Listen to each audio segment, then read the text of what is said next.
For decades, the history of the DC universe has been marked by its crisis-level events, status quo-altering storylines that have rewritten continuity while also providing a meta-commentary on DC Comics publishing itself, and all under a signature red glow. This is Red Skies, a 13-part podcast epic mining these events and the Superman of it all.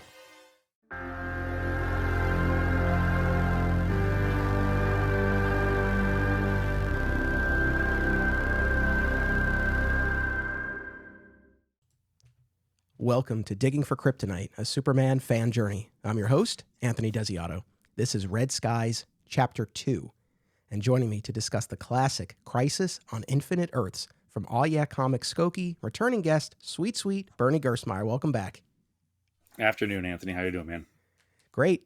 The next time that you're here, in just a couple of episodes for Identity Crisis, the ever-controversial Identity Crisis, you're going to be here, if all goes according to plan, in person at Flat Squirrel Studios. In person. Yeah, I grew up on the East Coast. My parents are about 20 minutes from Manhattan on the New Jersey side. So, we're going to make that happen, dude. I'm excited. That'll be a lot of fun. I'm also excited for this. So, of course, for this episode, we are talking about Crisis on Infinite Earths, the 1985 maxi-series by Marv Wolfman and George Pérez and Dick Giordano and Jerry Ordway that consolidated the vast DC multiverse into a single universe.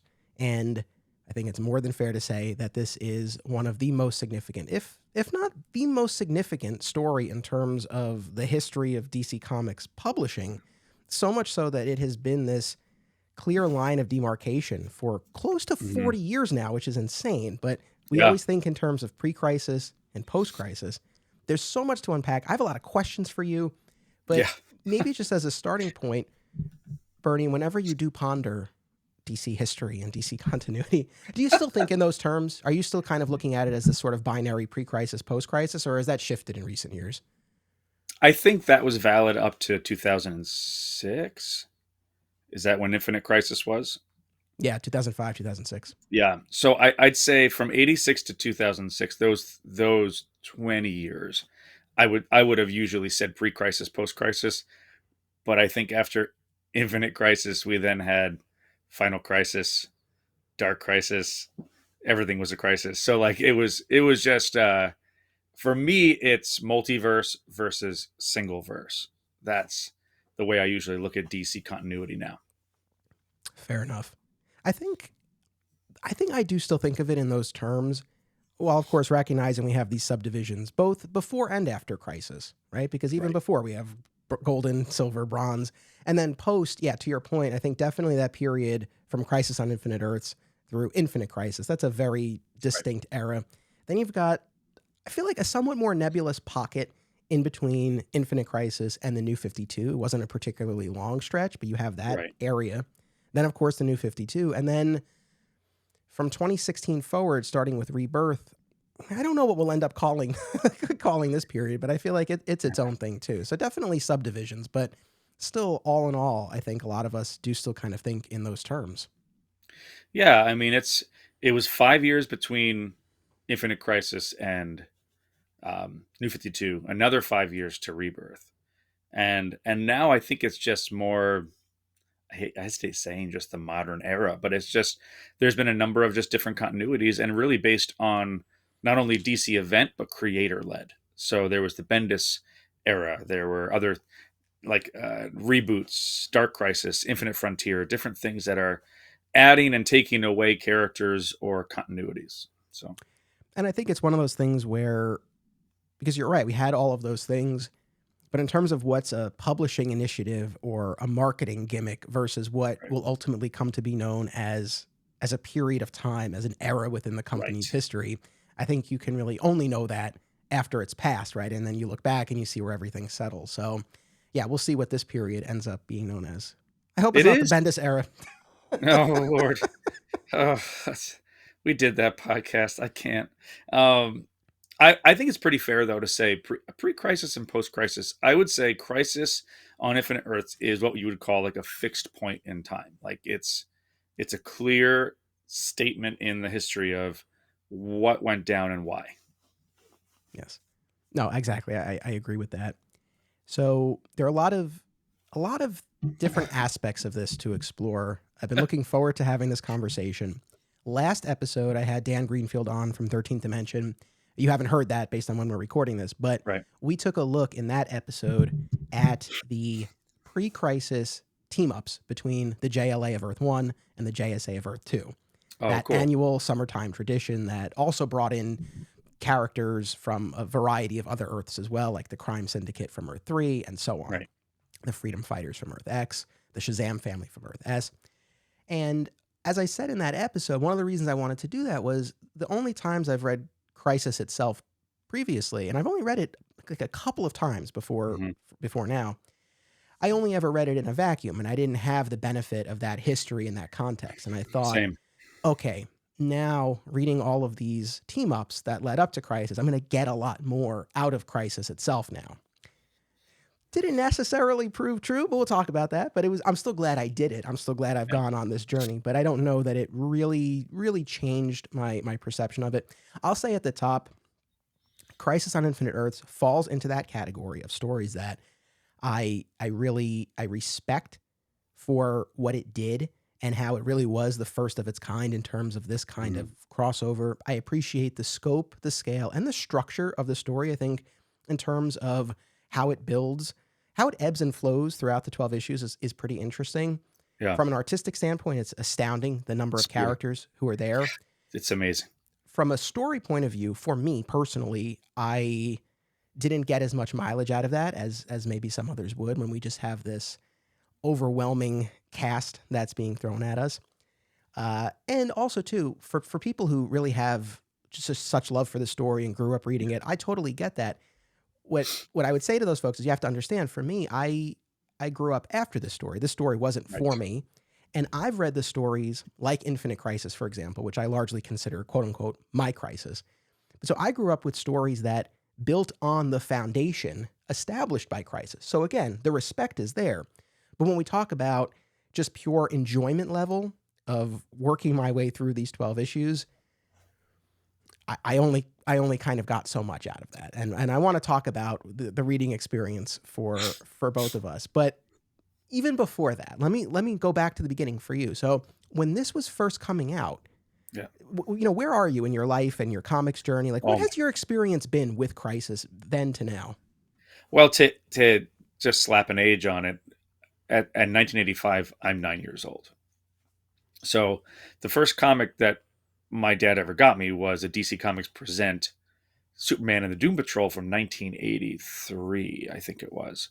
So I'm still pretty young. I'm reading comics. I think I was mostly reading whenever we got to go to the hardware store. So it was a Superman here, a Fantastic Four here, maybe like a Thundercats or Masters of the Universe comic. But I wasn't in the adult or even late teens mindset yet of comics and continuity and understanding. Um, I first experienced Crisis when I heard of like landmark issues like Supergirl's death, Flash's death, Barry Allen. Spoilers, sorry everybody.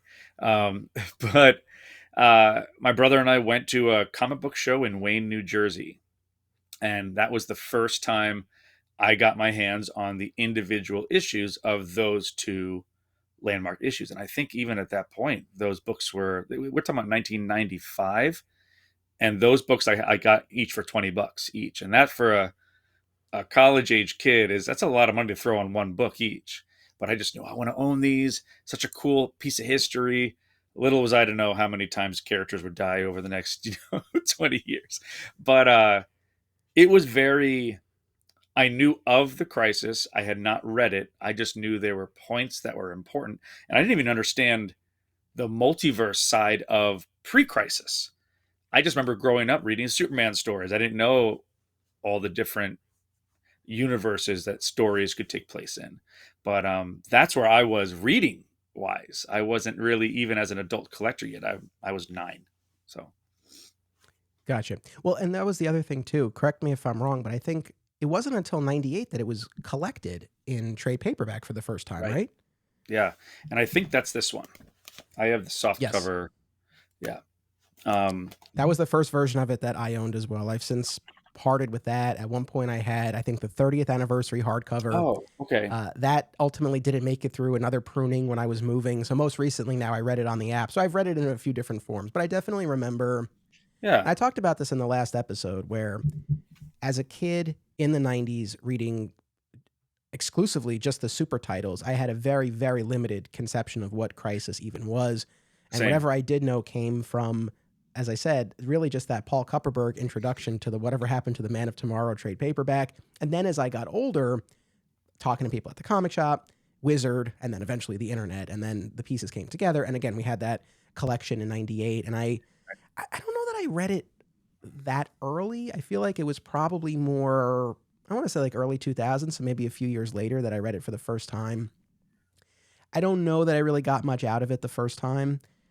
I read it again. I actually did a Patreon book club episode on it with fellow guests Scott Honig and Rich Roney, who have now been on this show a bunch of times. But this was, Nice. I don't know, 4 or 5 years ago. We did a Patreon episode on Crisis and Infinite Crisis, and that was the second time I read it. And I definitely appreciated it more, and it was very helpful to read it and Infinite Crisis back to back, because obviously you see how the latter really pays off so much from the former. So that was cool. And then I read it again now. So that's sort of been, my experience with it. The other question I wanted to ask you, and this came up with Dan, and I think this will be kind of a running theme, when we talk about all of these Crisis events, and I don't know how necessary they are, how much they actually fix versus how much they further confuse matters. Because the story always goes with Crisis, and Marv Wolfman, he talks about it in the introduction to the collected edition. He's talked about it in interviews, but he was editing Green Lantern in the early 80s, and someone wrote a letter complaining about how confusing the continuity was. And that got him going, right? And he had this idea from when he was a kid about a character who observed everything. At the time, he called him the librarian. That, of course, morphed into the Monitor. But so he came up with this idea and he pitched it, and DC announced it. This was early 80s, and it took a few years before it actually came together. And shout out to Dan at 13th Dimension. I'm sure this image is floating around elsewhere, but props to Dan. He has an interview with Marv Wolfman, which I'm going to reference a little bit later. But he also has one of the original House ads back before it was even called Crisis on Infinite Earths, and it was History of the DC Universe. Wow. But the idea, the impetus for this was this notion, I guess, expressed by this reader and letter writer and shared by Wolfman himself, that DC continuity had become impenetrable. We had infinite Earths, we had multiple versions of characters running around, and it was too hard to kind of sort out. We needed one of these Crisis events. And the idea that I keep coming back to is I've seen all of these instances in over the past 20 years, essentially, where we've continued to have these events, and I feel like sometimes they leave more questions, they pose more questions than they actually answer. Yeah. And I say to myself, well, was it really that confusing at the time? And I'm not saying this with any sort of agenda. I don't know. I mean, I wasn't in it at the time. So I guess I'm curious, growing up and reading the Superman comics that you were, I know you said like you didn't even know about those other. So I mean, I guess is the answer that you weren't confused as a kid reading this stuff? No, I think I was just reading. I was just happy to read a book when I got to, and then, like we've talked about, the rabbit hole began when Death of Superman happened, and that was the prime age for me to be, 18, or I guess it was 17 or 18 when that happened. And then I'm entering college with the reign of Superman, and I'm sent off to college and spending money to like find 50-cent issues best I can. And then I start going back and wanting to learn more, like anybody else would like to do. I think we need to remember too that this is one of the first cross publisher events ever done on DC, which was answering to Secret Wars. Right. Like this was the DC response that, oh gosh, they did something really cool across the street. We got to do something. But I think Marv had this kind of in the drawer saying, this, you want something, this is the thing to do. Let's use it the right way. It was also, they're trying to figure out its 50th anniversary for the company. So this is a great way to try something new. The only other maxi series I think they'd done at that point was Camelot 3000, which was the first DC maxi series that wasn't like 3 or 4 parts. And then I think eventually Watchmen followed this, which was next. But no, go ahead. No, I'm just saying that if imagine us being our age when this happened, that would be like huge. That would be not only huge, but confusing because we were so used to just having continuity of issues, random stories, not many story arcs. Because don't forget, story arcs didn't really start until the Bronze Age, and they weren't always happening. Um, so yeah, this would be very innovative if we were adults at that time. Now it's like, okay, what big event is going to change or kill someone? That's what it comes down to. No, it's very true. And that was something I kept reminding myself of as I was going through this is what a big deal this had to have been at the Yeah, time, right? I can very much appreciate that. And to your point, even putting aside the substance of the story itself, you're right, the format. And I think Wolfman talks about, I think it's Wolfman who talks about this in the introduction, how, again, how unusual this kind of format, this limited, purposely limited run, yeah, because there was this sense at the time that readers were wary of a number one. They gravitated more towards these long running titles because it showed, hey, there's something to this. It's been around for a long time. We'll pick up Action 450. We'd be yeah. less inclined to pick up a number one. And again, it's just so crazy because we've seen it completely swing the other way now, Yes. where we constantly have these renumberings. But so, Yeah. yeah, in terms of format and everything it was doing, and I'll also say, again, I am glad I read those Crisis on Multiple Earths team ups because when I look at this, it really is on another level Yeah. in terms of just its ambition and its scope. And that's not a knock on those pre-crisis team ups. And as we talked about, I think they evolved over time and they got a little bit more interesting as they went along. But they introduced a lot of really cool ideas and concepts and everything. But when you read this, it definitely feels like, okay, we've, to borrow a popular phrase at the moment, like we've leveled up here. That's kind of what it feels like. So yeah, I mean, kudos to these guys for it's such an achievement, and the fact that people are still reading it and talking about it all these years later, despite how many reboots and subsequent crisis events we've had, really says something. And I'll also say, because I don't know if you're on Twitter, if you do much there, but Mm. not too long ago there was someone who asked folks to rank the crisis events, and I didn't participate myself, but I saw and a lot of people I know who did it, and Crisis was up there, if not number one, for a lot of people. Wow.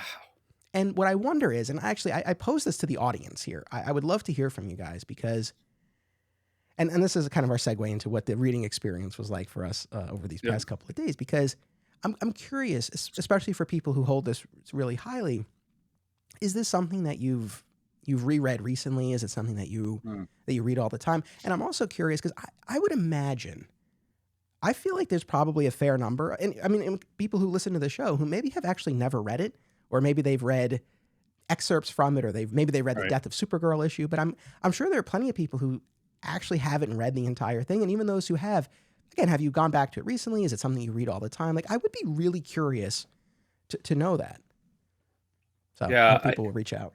I hope they do too. I think you're going to get two different answers most likely. I think one, if you're an adult anywhere in that 10-year span around the crisis, that's definitely going to be a different answer. There could possibly be a number of people that, while they ranked the crisis high, they didn't like the outcome. So don't forget, ranking it in terms of quality doesn't mean you necessarily agree with it. So for us, I think even my 19-year-old who just tried reading it, she struggled just because she said it felt more like reading a novel that had illustration at time. And that's something we can kind of talk through too.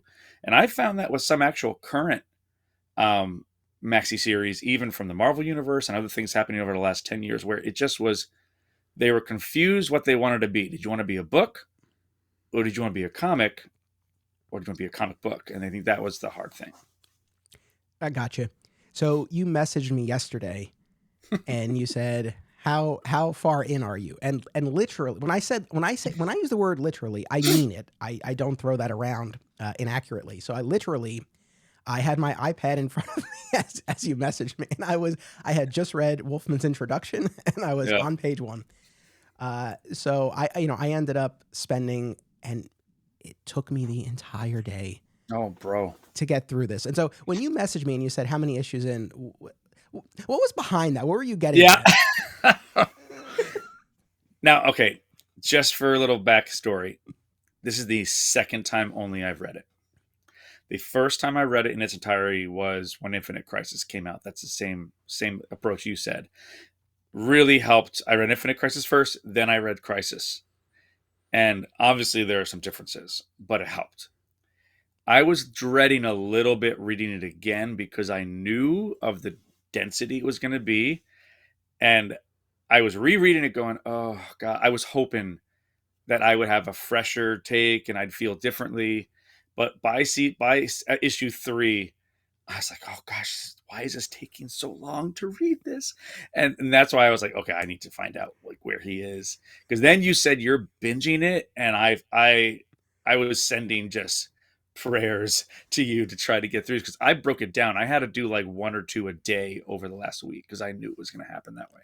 Well, that's the smart way to do it. And I think that's probably in my head what I intended to do. But as is often the case with the prep for these episodes, it just doesn't always go according to plan. And I got hit with a cold the other day, and I had to shift some stuff around. And what ended up happening, my wife took our son to her mother's for the weekend. So I knew I was going to have the full day before this recording. I knew I had that block of time. And on the one hand, right, as the saying goes, that a project will take however long as the amount of time you have, like it'll grow to fill that time. So I don't know, if I only had an afternoon, maybe I would have gotten through it faster. But no, honestly, and I'm not exaggerating. I mean, it took me the entire day. I mean, those 12 issues, I probably averaged an issue an hour. Not that it took me the entire hour to read it, but I needed to put it down basically after each issue. And obviously I'm also doing chores and stuff throughout the day, but like this was not the sort of thing that I could just bang these out back to back. No. It was dense. You mentioned the word dense. It was a very, very dense read. Are you a Parks and Rec fan? I love Parks and Rec. I knew you were. I hope our audience is as well. One of the best sitcoms ever. That's why when you said literally, if you're not familiar with the show, that's quite all right. But Adam Scott's character, Ben Wyatt, at a point in the show's run, he develops this board game called Cones of Dunshire. Yes. And it's eventually mass produced, and it's incredibly complicated. And one of my favorite Ben Wyatt moments, and it killed me the first time, and it kills me every time I watch it, and it's what I thought of as I was reading this. He's boasting to one of the other characters, the game has been reviewed in Gameplay magazine. And he so proudly, inexplicably proudly, is like, Gameplay magazine called it punishingly intricate. And and that's kind of how I felt as I was reading this. Yes. It was exhausting. And that's why I say, like, I really am curious to know if someone's out there and they're like, no, like this is a breeze and I love it and I read it all the time. Like, I would love to know that, because for me, I really found it was a little tough to get through, especially trying to read it in the span of time. I do think, if I had broken it up over the course of a full week or something like that, it would have been a lot more manageable. It was still hard. I did on vacation. I brought the book with me. We got there on a Sunday. We left on a Wednesday morning. And I had still only gotten through 6 issues of the 12. And then I was like, oh no, like I got to really finish this bad boy up. So then I did a few last night, and I did the last 3 or so this morning. And I'll be honest with you, I typed into Google synopsis on Crisis on Infinite Earths, because I needed what am I looking for here? So I'm reading through, and I'm trying to just be patient, but again, I wonder, when I read, I think it was issue 11. It's the final issue of Combining, which actually is a great issue, because that's when you see all the Earths are now one Earth, and basically the aftermath, I think, was the name of the issue. But I'm reading it wondering, this might really read better as a book. Like, I wondered if this would be a good novel, and I don't know if there's a novel version of it. Yeah, so that's a perfect jumping off point. We have a couple of questions from one of our patrons, Brian Dempsey. Patron privilege, as the Talkville boys call it. Oh. So Brian says, I collected these out of order between 89 and 93, and for some reason read them as I got them out of order. Oh, my. He said, now that I have so much knowledge under my belt, DC knowledge, I'm going to reread these before listening to the podcast. Brian, please let us know how that experience was. I'm very curious. Yes, please. So one of his questions is, and I was going to bring this up, there is a prose novel adaptation of the maxi series based on the story you read. Do you think it's compelling enough to? Do you think the comic was compelling enough for us to want to dive into the novelization? So there is a novel, and Wolfman himself wrote it, if I'm not mistaken. And I have. So to answer Brian's question, I have not read it. Clearly, you haven't either. I'll be perfectly honest. I don't think I was really moved enough to want to kind of experience the story again in a different format. Although I was reading a review of the novel or a description of it, I suppose. And my understanding is that the book is told through Barry Allen's point of view as much as possible. Obviously, there are points that he's not present for, but that at least a significant piece is from his perspective. And I will say that's the one aspect that does make me kind of curious to read because, and I know I'm a broken record. I say this every time we talk about these big events, but for me, and I can definitely appreciate the spectacle aspect of these types of event stories and how people are drawn to this notion of seeing so many different characters floating around. I get that. For me, I do like the idea of a point of view character. And it's not that I feel like, oh, every single thing has to be from that character's perspective, but some character who we're kind of following along, or even if we start and end with them and we get some of it along the way from their perspective, I just feel like something like that helps ground the story and it helps pull you in. So that aspect of it does make me curious to read.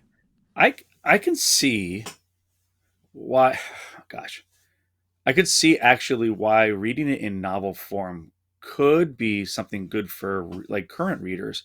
Because if you look at the amount of characters, the amount of like grandiose location and places and universe, for those people that are Harry Potter fans or even Lord of the Rings fans, like that kind of approach to exposition and development works.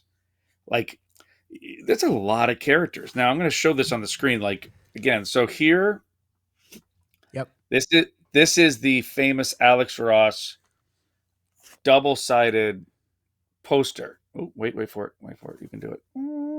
Now, it doesn't give it justice looking at the cover. I actually have the 6-foot version in this room here. He signed it when he came to our store, and it was awesome to meet him and talk about it a little bit. But every single character in the Crisis books are on this poster. And if you get a chance to look at this print, when you look at this, it is incredible to look at the fact that all of these characters are actually represented in a 12-issue series, which is a big reason why I have a hard time with it. And we'll talk about that more. Yeah, we had that poster hanging up at Alternate Realities as well for years, and so I saw it all the time. And yeah, I mean, we'll get into that more, but I think we're on the same page. And I don't even say this. Here's the thing: it's not a criticism. I really feel like this is a matter of preference, which always makes me think of my moment at the Starbucks drive-through window, where this was before I was as well versed as I am in my Starbucks drinks, and I asked the guys, "What's the difference between Americano and espresso?" And he goes, "It's a matter of preference." It's like, but between what? So clearly he didn't know either. And then like someone else there was like, "Oh, Americano has water." And I was like, that always makes me laugh. Yeah. When you don't know, it's like, it's a matter of preference. Yeah. But no, like that's the thing. I could see how that could break differently for some people who really like seeing so many different characters. For me, it got exhausting at a certain point where it's just like everyone's there. And it's just, it's funny. The 2 issues that I enjoyed the most, and I suspect you might feel similarly, but issue 7 with the death of Supergirl and issue 11 after the Earths have been consolidated and the characters, but Earth 2 Superman in particular, realizing that some of them don't have a place, they don't have a past here. And I liked those 2 issues the best because in Supergirl's final moments and also in tracking Earth 2 Superman at the start of issue 11, those are 2 of the rare instances in this book where you're actually following someone. And it's more, they're still trying to figure things out or there's a big battle, but it still feels more, at least somewhat more character driven as opposed to plot driven. Yeah. I mean, I know this sounds ridiculous, but you'll have a full page sometimes where you're following the point of view or dialogue from one person, where honestly, throughout the rest of the issues, I would say every half page or third of a page was, is that fair? Yeah. Like different dialogues and different locations, different conversations. They've left one area. I was like, where are we right now? I don't even know where we are. And if you look at it too, there's words in every possible space in this book, like in between the panels, down the margin. And I was like, oh my gosh, make it. I was so tired. Yeah, it's again, it is very dense, and even just looking at the layout of the pages, there are, it's not strictly that 9 panel per grid style, but we're kind of in that realm, and that's always curious to me. And of course, Watchmen and then later Doomsday Clock and various other stories utilize that Yes. 9 panel grid layout. Yeah. And I'm neither a comic writer nor an artist, but I've read a lot. And for me, it's just like, don't you want to make use of this visual medium that you have here, even just in terms of variety? I mean, there are, every now and then we get a splash page in this, and I'm like, oh, thank God. Yeah. Seriously. I just flipped to a random page, and this one I'm looking at has 12 panels. Like, that's a lot.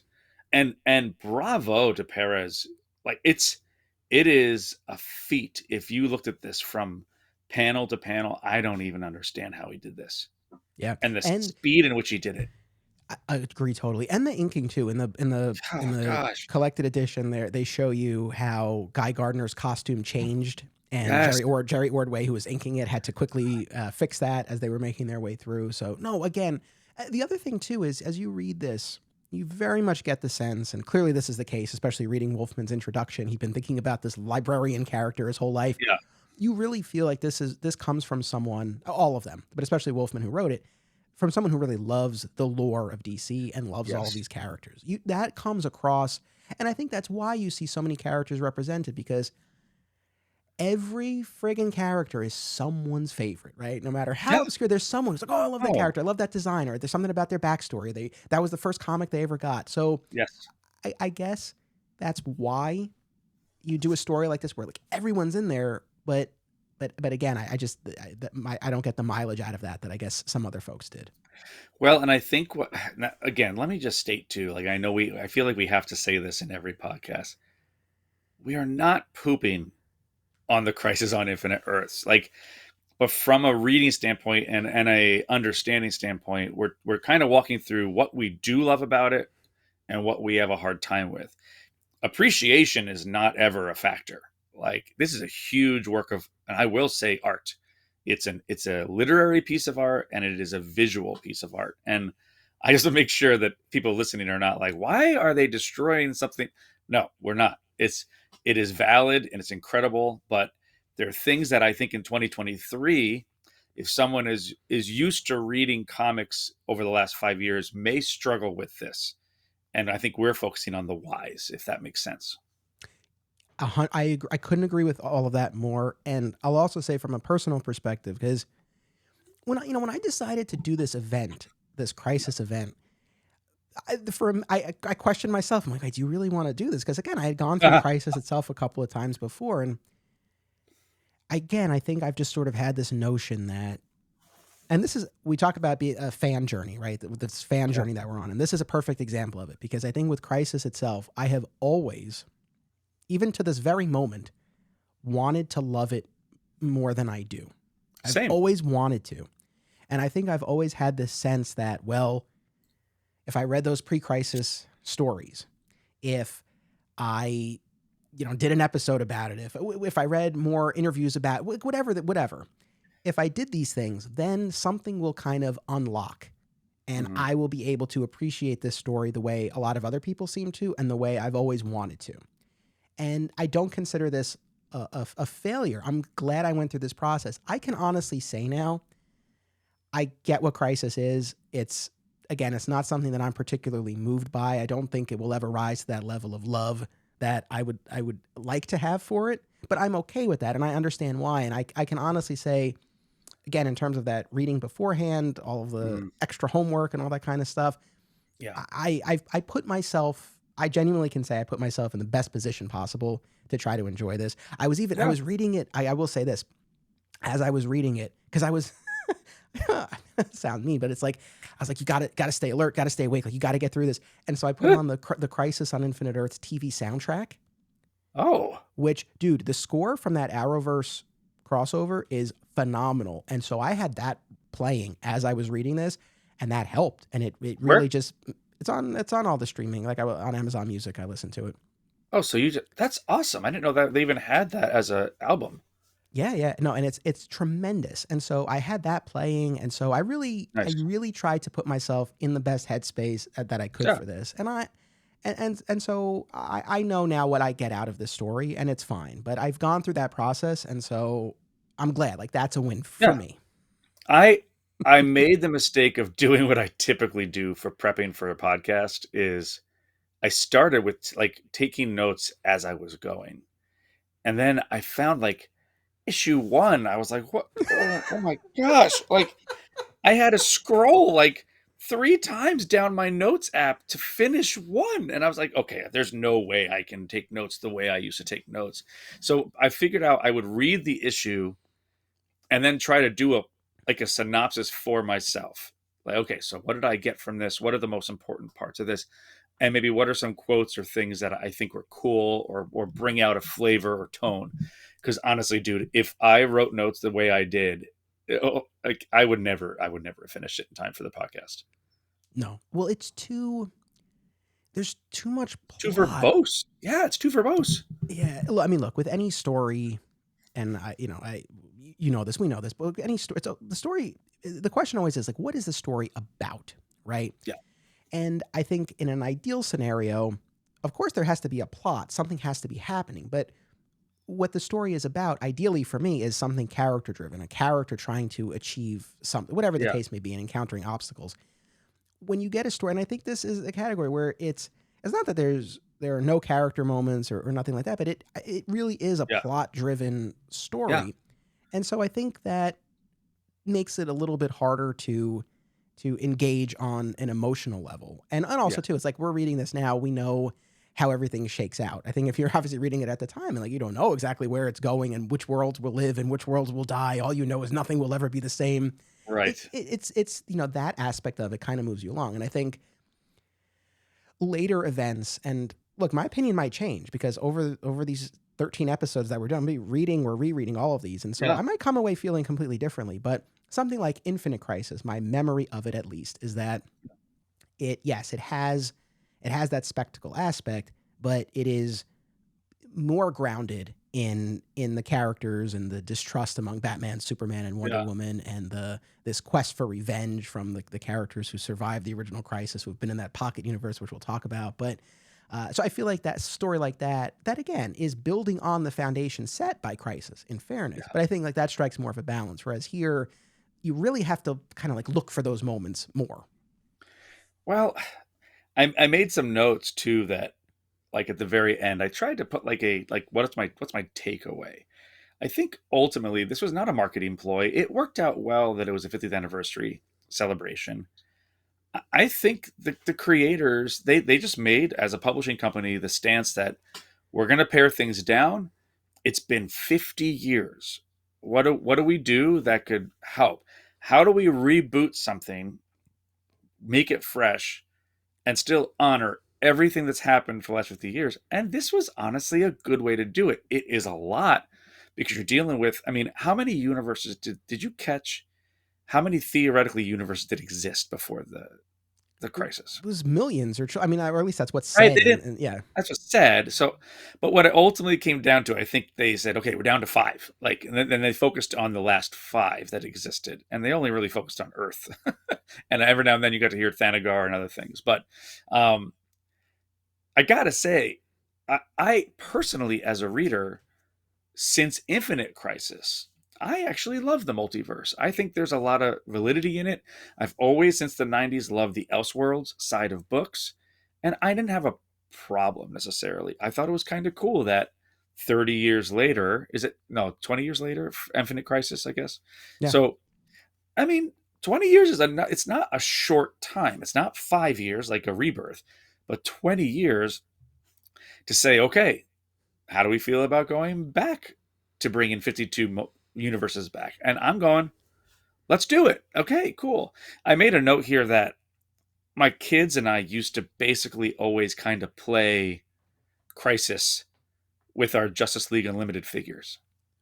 So like there was always a big baddie. I even had an Anti-Monitor DC Direct figure that was like Belle and Lana would treat like he's the bad guy and like he wants to ruin everything. And I mean, I think we ended up dumping a dollhouse on top of the Anti-Monitor to kill him in one of the play times we were doing. But that's how our brains worked. You know, we wanted to bring in as many fun characters we wanted to. So the multiverse works that way. But if you're looking at it from continuity, yeah, I think you go back and forth. Some people are like, I want one continuity. Some folks are like, I don't care. Tell me good stories. So I'm sorry if that was long winded, but that's my opinion as far as what do I like better. The answer is yes. I like both, but I'm not going to poo poo it just because they got rid of one or the other.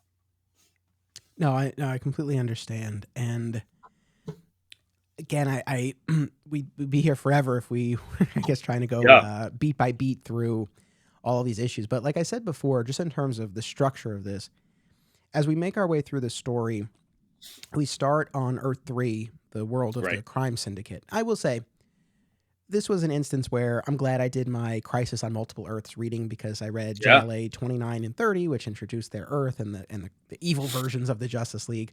And I know for a fact the first time I read this in the late 90s, early 2000s, this was before the Grant Morrison, Frank Quitely graphic novel that used them. I really had no idea. So as I was reading this opening now, I was like, oh, okay, that's a cool callback to these characters we met before.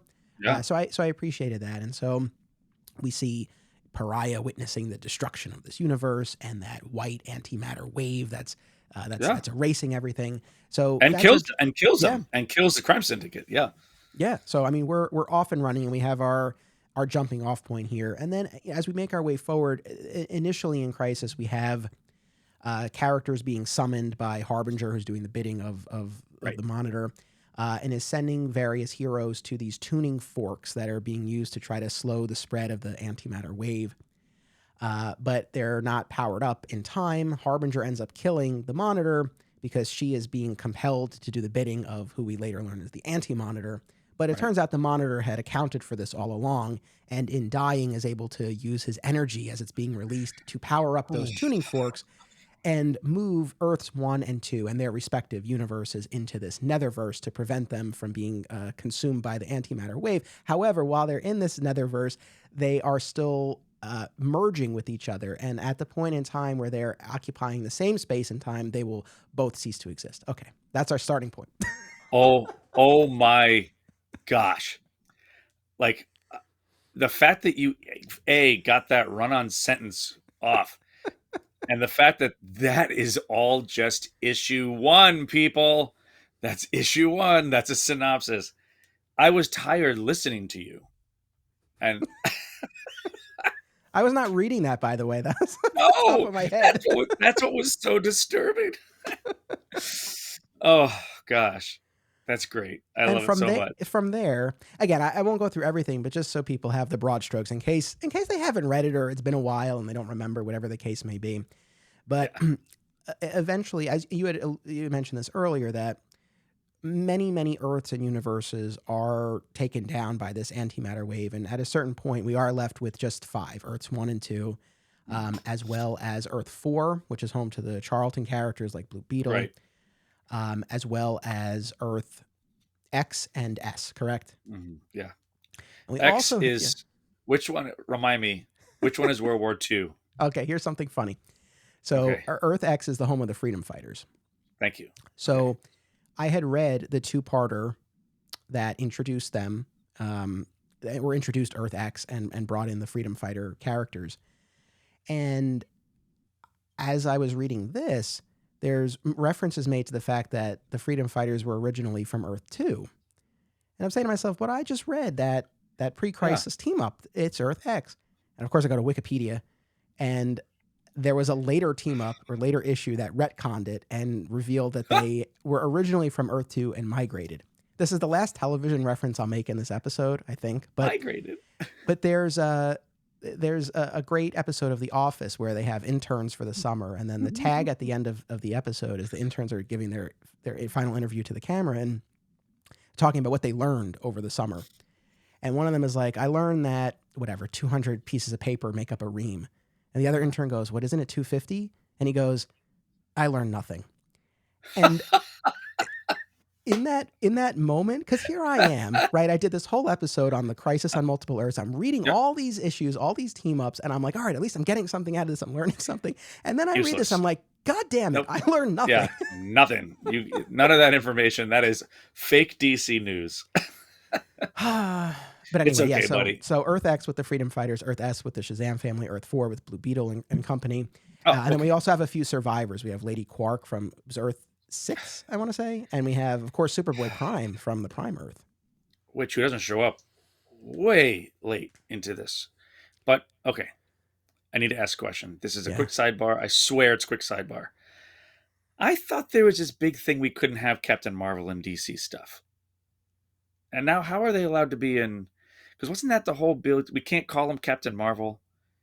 And it's the Marvel family, and it's and Mary Marvel and all these things. Because that wasn't that big deal. Like Fawcett went poop, and then there was something going on that DC couldn't. Do you remember that? I don't Am I know. going crazy? I only know recently that because they don't want to call him Marvel, and you know now that it's been. But as far as back in time, no, I don't know. Yeah, there's something that happened with Marvel Comics versus they created a Captain Marvel, and at the same like Fawcett went out of business, and then DC owns the properties, but because there's a new Captain Marvel on the Marvel side, they have to always call him Shazam. They can never call him Captain Marvel.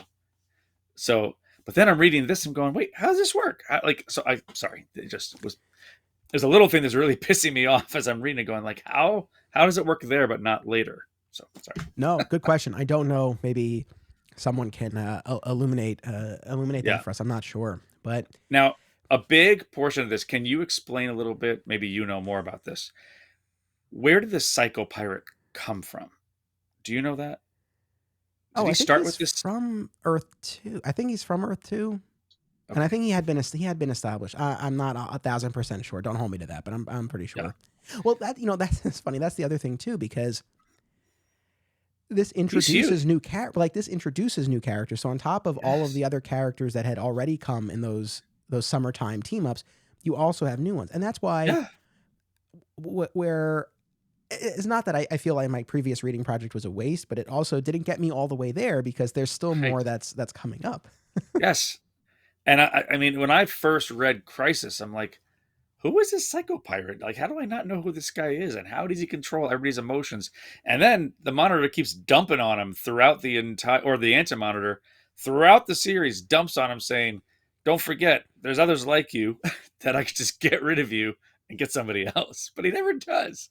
And I at a sense, I almost felt bad for the Psycho Pirate during this series, which I don't know if I should have, but I did. No, I hear you. No, I do hear you. So at a certain point, those remaining 3 Earths are able to be brought into that Netherverse with Earths 1 and 2. We still initially have that same problem of them merging, and they'll ultimately cease to exist. I suppose it's at that point that we have the assault on the I combine monitor and matter on the antimatter universe, where Supergirl sacrifices herself and is able to at least temporarily knock out the Anti-Monitor and destroy the machine that was causing the everything to merge. Right. And so that buys them some time, and there's this little bit of a lull. And of course, then in the subsequent issue, Barry Allen sacrifices himself to destroy this antimatter cannon of the Anti-Monitor as well. Which I still don't. Okay, keep going. I have a big overarching question. Go ahead. So then we have this, like I said, a little bit of a lull. I mean, again, I know I started off by saying I like the overall structure of this, but I did feel like this was we got to a little weird point here where all of the Earths were occupying the same, or all the universes were occupying the same space, right? But we're no longer merging. But there were these warp points where past and present and future were colliding, and there, and it was kind of interesting. And scientists were there studying it. And then you have all of the villains banding together, assembled by Brainiac and Luthor, to try to take control of the Earths. But then, of course, the Anti-Monitor returns, and they all have to band together. And the new plan is to sort of restart the universe at the point of the Big Bang, but it will only be the antimatter universe at this point. And this is when we have that big climactic battle where the Spectre intervenes and has this Right. confrontation with the Anti-Monitor. And that leads us to issue 11, which we talked about before, where all of the Earths have been consolidated, but you have these stragglers from the other Earths who are now sort Right. of displaced. And some are remembered by others and some aren't. Right. So like Jay Garrick remembers things, but his wife doesn't. And people that were involved were okay. All right. Now let's pause for a second. This is, what's the rating on this podcast? Well, we'll follow Justin DeVoe rules. I gave him one F-bomb in our Flash episode, like PG-13 rules. So it's I don't need an F-bomb. All right. I referred. I was making notes and I started writing it so much that I had to abbreviate it. I think it was to BSCBS, batshit comic book science.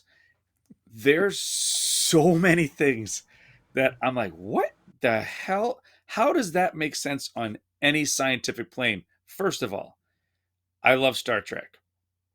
In my Star Trek like learning of science, I am almost 100% sure that matter and antimatter cannot exist in the same universe. Yet suddenly, Alexander Luthor can open that shit up. And now matter people from our universe are in the antimatter universe. And they're fine. No explosion. Everything's okay. So that is what, there's so many times, Anthony, too, you were explaining things and I'm like, that's not science. That's fake science. I don't know what that just meant. Like, they're kind of existing in the same plane, but there's these special glass walls that you can't get through. Marv Wolfman is either a genius or insane. I can't tell whether it's both.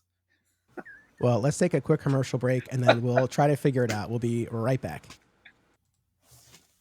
And we're back. I got myself an iced coffee, not an Americano or an espresso, just a regular iced coffee. But we're back. I know you had posed some valid questions about the kind of dubious science of a lot of this. I didn't have a ton of problems with that per se. I just kind of went along with it, but you know, your points are well taken. I did have some other questions though. And actually, one of this ties back to Brian, our patron's other question, where he asked, are you only reading the main 12-issue series? If so, having just recently read DC Comics Presents 87, right? You were on the show. We talked about the introduction of Superboy Prime. Do you feel you get a complete story out of the main series, or do you think there are certain key side stories in other books that would enhance the overall scope of the story? Or I'll phrase it another way, Bernie. Did you want even more of this? I think I'm good. I think I'm good too. I think reading, I am glad I read to know where Superboy Prime came from. I would be curious, and maybe you know this answer more. Are there issues where we learn more about Earth 2 Superman? Like, where is that specifically Silver Age? Is that like where was that focus? So because I had a hard time, I don't want to say like caring, but I was like, oh, I wish I like knew this Superman more.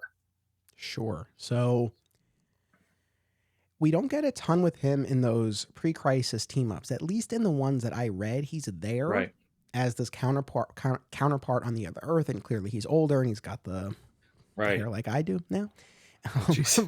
But at least you got it, dude. Fair enough.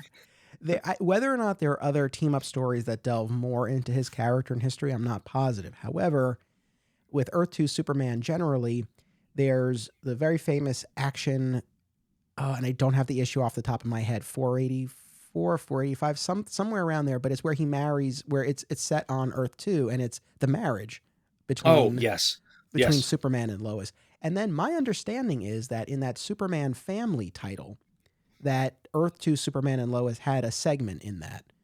So we do spend more time with him in other venues. I think last year you and I briefly touched on that marriage comic in the Bronze Age episode. Yeah, okay. All right. Yeah. So I we just do didn't get a know if little there was more with more him. of yeah. I was curious if there was like more recently closer to Crisis. That was my curiosity. Cool. Okay. Gotcha. And I will say, I really am glad that you and I read that introduction of Superboy Prime. And I think one of the questions that we had discussed in that episode was how much Earth Prime we had gotten before. And I can say that now that was established. I think there was actually a Flash. No, there was. I know there was a Flash issue initially where Barry ends up on Earth Prime, Yeah. and then there is at least one of those 2-part team up stories where we deal with Earth Prime, and we have the Earth Prime versions of I think Carrie Bates and Elliot S. Maggin. So again, it gets very meta, just like we'll continue to see even Yeah. in modern times, and especially with Superboy Prime and that whole, the modern version, this whole notion that he's like this disgruntled fanboy, which I have some issues with. We'll talk about that when we get there. But Yes. I was kind of surprised that he doesn't show up until issue 10 of 12. okay, so on this note, but I mean, to answer Brian's question, no, I Yeah. wasn't.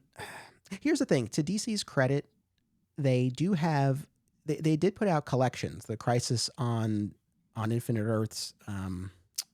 No, wait, what do they call it? Now I'm blanking here. Wasn't there a companion? Yeah, the Companions. That's what it was. Thank you. That was the word Yeah. I escaped me. Yeah, the Yeah. Companions, where they collected all of the tying-in issues, and so those are Yeah. available in print and digitally on the app. And I will also say, to DC's credit, on the app they have a storyline page for Crisis where it has Oh. all of the 12 issues as well as the tie-in issues more or less in their appropriate placement.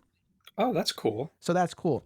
So there's a moment in Crisis where the Blue Devil ends up on the Omega Men spaceship or something like that, Yes. and then there's a little note that says, "For more on this, see Blue Devil number 18," and then Yeah. that's next on the app. And I don't say this to be a jerk. Yeah. I didn't care enough. It was good, and it was enough for me to know, oh, okay, there was this plan. Books were tying in. You could kind of see even very early on where Firestorm is recruited and they have to go get Killer Frost, right? Because the heroes and villains are going to team up, Right. and Psycho Pirate makes her fall in love with him and all that whole business. But there's a whole issue of Firestorm that deals Yes. more with him being recruited and going to get her. So you can see where stuff fits in, but I did not feel the need to do that. But with Superboy Prime, okay, so we had read 87 so after Crisis number 7, where Supergirl sacrifices herself, and don't worry, we will talk more about the deaths of Supergirl and Barry Allen, but Yeah. so Supergirl sacrifices herself. Then we have DC Comics Presents 87, which, as we had talked Mhm. about in that other episode, it's Superman crying out in anguish on the moon, right after losing his cousin. And then he gets sent to Earth Prime and he meets Superboy Prime. And at the end of that issue, they go off together to fight the Anti-Monitor, right? Right. The next tie-in issue is Superman 414, and it Okay. picks up where we left off. I did read that one. And so Superman and Superboy Prime are together. But Oh, then, cool. and this is I guess you're not going to know the answer, but we'll maybe have some Yeah. theories here. So in that issue, Superboy Prime gets sucked into a portal. Not Wait, unlike that was Lex. yeah. That Yeah. happened at the end of 87, right? No, at the end of 87, they're like going off together. I'm almost positive. I know because I double checked this morning. I'm almost positive it's Oh. Superman 414 where he gets pulled away. And then the Superman Revenge Squad makes its move against Superman, and he ends up on New Krypton, where Kandor had been restored to its full size. So that was a cool little issue. And Yeah. so Superboy's pulled away at that point, and then he doesn't show up until, like you said, number 10. 10. And Yeah. Superman says to him, like, I didn't know what happened to you after you got pulled away. And Superboy Prime's like, I don't know either. Do we What? ever get any kind of explanation for where he was? I guess not. Like, well, it was interesting too. Do you remember when he says, I'm from Earth Prime? And then even other characters are going, there's an Earth Prime? And I was like, oh, okay. I guess we only know a little bit about it. Yeah. I don't know, but and really, audience, if this was Yeah, ever please help addressed, us. please let me know. Yeah. I mean, I wonder, because it's been a while now since I read Infinite Crisis and all that time stuff. I wonder if there's anything that's later kind of added to this. Because as I was reading it, we had seen Lex Luthor get pulled away, and of course he ended up on Brainiac's ship. So Right. it Yeah. seemed to be that kind of portal. But to my knowledge, I don't think we ever saw Superboy Prime there. Again, there could be a tie-in issue that addressed this that I just didn't read and I have no idea, but I don't think so. So that was a weird thing where it's just like, well, where was this kid? And Well, maybe that's why he goes nuts later. I don't know. and even the kid says, "I don't know where I went." Like they could have easily done something there. Yeah, I don't know. Okay. The other thing, and going back to what we were saying about the science and all that stuff, and just kind of these bigger picture things we're talking about, I do, like we said, it definitely feels like this comes from a place of love for the DC characters. And the other thing Yeah. that I do admire is that they took the time to do this. And Dan had mentioned this in our last episode. We were in this era now where a lot of the creators were people who were fans turned creators. And it does read like someone who grew up Mm-hmm. enjoying these characters and these Earths, but having questions, and now is really taking the time to showcase everyone before Right. it all goes away. And I've said this a million times, and I know I'll say it again when we get to Flashpoint, but living through the New 52, even though I've made my peace with it, it always rubbed me the wrong way that we didn't get a proper farewell to the prior universe, the way you got with something like Crisis on Infinite Earths. Right. So I came across this article late last night. I went down this rabbit hole reading articles about Crisis and stuff. But there was one that essentially said it wasn't necessary, and that really all they needed to do is just create a new Earth and then just publish stories set on that Earth. And Oh. on the one hand, yes, that is a very clean, very efficient way to do this. But at the same time, I really do admire that we spent these 12 issues. Even though I don't have the attachment to the Infinite Earths and the other characters, it's like at least you get that opportunity to say goodbye to them. Yeah. It was interesting. I guess my confusion, and we're going to talk about this too, there's that gap. Like, Crisis was meant to be a reboot. During the Crisis, we lost certain characters. But then, for example, Superman, like Lori Lamaris is killed in the Crisis. But then in the reboot, that when John Byrne takes over, Lori Lamaris comes back. So theoretically, like, shouldn't she be dead? If again she dies, it's all on one Earth. That's where my confusion with the reboot. Like, is it a real reboot, or was it a chance to just start fresh, clean slate, and bring in people again? So we were talking about this off mic before we started, and this was one of the things that sent me down that rabbit hole last night. Because when I say this, I mean, half of you might be like, yeah, duh. And the other half might be like, oh, yeah, like I never really thought about that. This is really, Crisis itself is really not a reboot. What Crisis does is it consolidates the multiverse into a Yes. universe. But it does not, and I suppose it does establish one cohesive history of the world, but it's not the reboot that I think we often think it is. And Yeah. that was definitely, I think the first time I read this, I wasn't really clocking that at all. The second time I read it a few years ago, I definitely had that realization. But again, it's been a few years and I kind of forgot. And I think this is almost the magic trick of Crisis, where I think we all do look at it, and it is that line in the sand, right? But at the same time, it really doesn't. It's not that continuity reboot that I think we always think it is, because like we're saying, when we end up on that consolidated Earth, there are, again, sort of these paradox characters, right? Like some of the duplicate versions. So Earth 2 Superman, Earth 2 Robin, and Huntress. There are certain characters who, as opposed to someone like Jake Garrick, who now exists on this unified Earth, but has a backstory. There are others whose pasts essentially have been erased, like they're displaced, essentially. And the people who were there at that battle at the dawn of time between Spectre and Anti-Monitor, they still know, they still remember.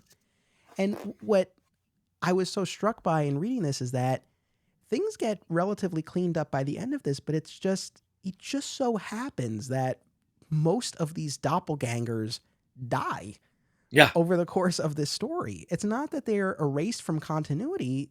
They're just dead. killed. Like, I think the Earth 2 Green Arrow, the Robin, the Huntress. Of course, we know what happens with Earth 2 Superman and Superboy Prime. But yeah, like they just die over, like, in battle conveniently. Yeah, they just kind of tidy them up, so to speak, so we don't have to deal with two of them when we're now in our new universe that we're going to start with number 1 or whatever issue we start with. And for some reason, even for those who were there for that battle, their memory of the multiverse fades, because we get to that last page with Psycho Pirate and he's like, I'm the only one who remembers. Right.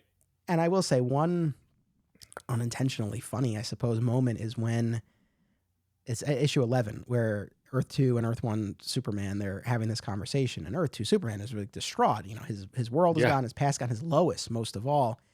And Earth 1 Superman says something to the effect of like, hey, it'll take a little while to forget. But it's like they do ultimately forget, which I don't Yeah. even understand why. But the fact that that was a solution, don't worry, you'll Yeah, forget it's like, soon you'll be enough. all right. It's You'll be like, all right. what? You'll be fine.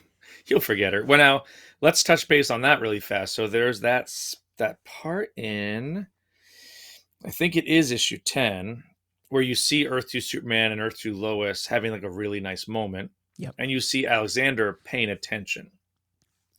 My question is later, like, I don't, again, they just kind of went make up science here, but like, how did Alexander save Lois? Like, how did he said, she's been inside. I've kept her safe. Like, so you just kept Lois, you didn't keep anybody else? like it was a little weird. It's like, okay, we understand it was part of we feel bad for Earth 2 Superman, but then Superboy's joining it's just so odd to me. Yeah, so Alexander Luthor, of course, from Earth 3, the crime syndicate world, the son Right. of Lex Luthor's a hero there, and Lois Lane, and Right. in a echo of the traditional Superman origin story, as their Earth is being destroyed, they send him through that dimensional barrier to Earth 1. So he survives, and he ages up, and he becomes this ally, and remains so until we get to Infinite Crisis time. But the other thing that again, this is where I say people might be like, yeah, of course we knew that, and others maybe not. I did not realize, I had never done the math, and I had never realized, or maybe in my head I had just compressed the timeline. But there are months in between the end of Crisis on Infinite Earths and specifically in the realm of Superman, Man of Steel. So issue 415 of Superman is another Crisis tie-in where, again, he's mourning Kara's death, and he learns that she had, I only skimmed through it, but she landed on this alien planet, and she had a husband briefly, but forgot about him. It was a whole thing. But that's issue 415. Yeah. Whatever happened to the Man of Tomorrow doesn't hit until 423, and then we get the reboot. So there's this decent stretch, like months long stretch, where it's just kind of business as usual. Yeah, it's a half a year. It's not like 2 or 3. It's 7 issues. So, I mean, is this something that in your head, like you've kind of always looked at it as this, like this was the reboot? Like in Crisis itself? Because I definitely did. I did too. Yeah. I mean, again, at that point, after going back and trying to collect like the triangle era, or even far further back, I started with what's number 1? Oh, that's 1987, number 1. And it had a 6-issue Man of Steel series. What does that mean? Oh, that must be the reboot after Crisis. I didn't even think to go do the math month-wise. So I think that was a publishing thing. They needed to line it up a certain way. They needed 6 or 7 more months to get filler, to get ready for the John Byrne Man of Steel. I don't know. I think so. There's a CBR article that I had sent you by Brian Cronin, and he kind of addresses this weird limbo period. And I don't know. It would be generous, and yeah, maybe this was a plan that they had. The sense that I get is that this was not just like with the New 52, which was put together shockingly quickly and led to a lot of glitches. I think the similar type of thing here. So going back to that 13th Dimension interview with Marv Wolfman, and people may be familiar with this, maybe not, but what Wolfman's original and intended ending was, he says, my goal, the original concept as I pitched it, was that the series would simply end with the rebirth of the Earth, and all the heroes would start the next month, and not one of them would ever know that the crisis had ever happened. Oh. And everyone was being born for the first time, so if there was a new Flash, they'd be born with a whole new approach, a new concept, a whole new whatever. And I was told that the editors didn't like that, because if the heroes didn't remember all their stories, it would invalidate everything that had existed previously. To which I answered with extreme sarcasm, our heroes do not buy our comic books, the fans do. And they will still have all those books on their bookshelf, and they will remember all those things. But all the editors overruled it. So that's why I had the heroes go back in time to before the world was reformed, so that they would be around to have remembered it. They didn't cease to exist and get reborn. They were there the whole time. Then it was 5 years of everybody talking about what really happened in the crisis, which is I knew what would happen.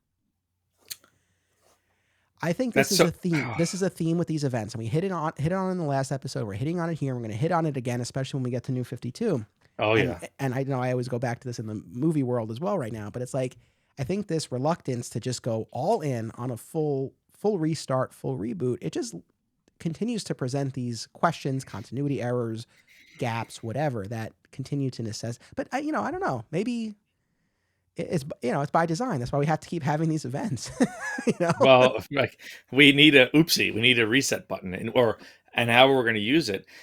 I'm looking at the article you sent me, and I didn't realize one of the questions I have if you read Crisis is, so what ultimately happens to Wonder Woman? And here, meanwhile, with Wonder Woman now dead in January, DC started a Legend of Wonder Woman miniseries, which by the way is by Kurt Busiek, which I didn't realize Kurt was doing stuff even that long ago. And it was to fill in for the fact that Wonder Woman's ongoing series was now over since she was, dead.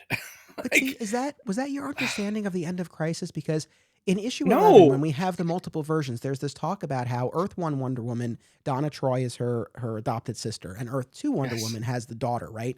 Yes. And I swear, as I'm reading the final issue of Crisis, I really thought it was Earth 2 Wonder Woman who gets decimated by the Anti-Monitor's beam and then is later Same. reverted to clay and goes to Olympus. Yes. So I don't know if that Same. article is accurate or we just missed something. I really don't know. I'm gonna go back and look at it later because I am curious. Like, did I confuse them? Because then I thought the old Wonder Woman got killed versus the yeah. So it's just But again, there's too many people. but to your point, when Yeah. at the end of Crisis, using Laurie Lamaris as a perfect example, yeah, she gets killed in battle. So, but Yeah. that version existed. It's really not until you get the Man of Steel reboot that it's just kind of all Right. wiped away. But so Right. and look, to Wolfman's credit, right? He wanted to go all in on this, and earlier in that interview, he talks about how DC had done this before, right? They put the gold, like, with the exception of Batman, Superman, Wonder Woman, Robin, like they had put the Right. Golden Age characters away, and then Yes. we had this Silver Age Renaissance, and then of course they would incorporate those Golden Age characters via these team ups in Earth 2 and all of that. But there was precedent for it. But in that case, they just they didn't account for it story wise. They just stopped publishing those characters and introduced new ones. So here at least there was an in story explanation for it. But Yeah. yeah, I'm with Wolfman. I really wish they had just gone all in and just started fresh. I think what helps is it's funny, like he mentions the whole you have them still in your bookshelves. Like if they want to remember that stuff, they can. But I kind of like the idea of like boop, stop, start again, and then I just treat 1987 like it all started again. That's how I've always envisioned it, and I think it's cleaner that way. But if you get into the weeds, it gets a little bit dicey. But and he more than alludes to it in the interview and even in it might be in the companion collections where There's a forward or something, yeah.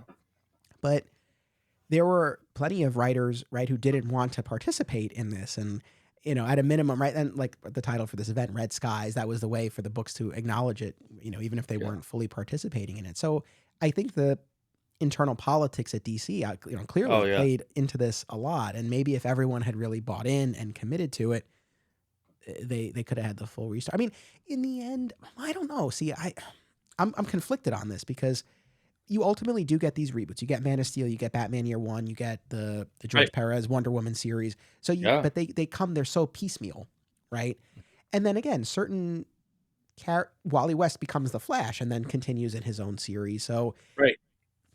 Like it's why did they reboot Barry Allen?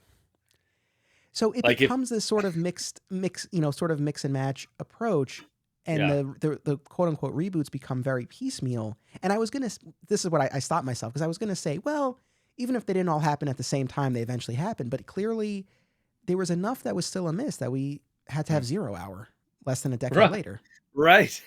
Yes. Yeah, so I don't want to be I don't want to be a I'm trying not to be a complainer, but I think we have to just be okay with like, okay, like it's a point in time. It was a great concept. It did the job it needed to do for a lot of different reasons, even though Wolfman didn't get his way to reboot.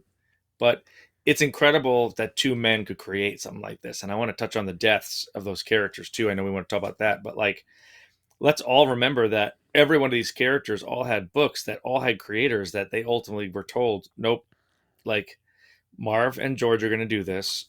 No matter how you feel, your book is ending. It's like, whoa, that's hard. Yeah. No, I want to talk about the deaths too. I'll just say this. It's funny, even though I know I'm not so hot on this crisis story, I'm really having fun talking about it. And Yeah.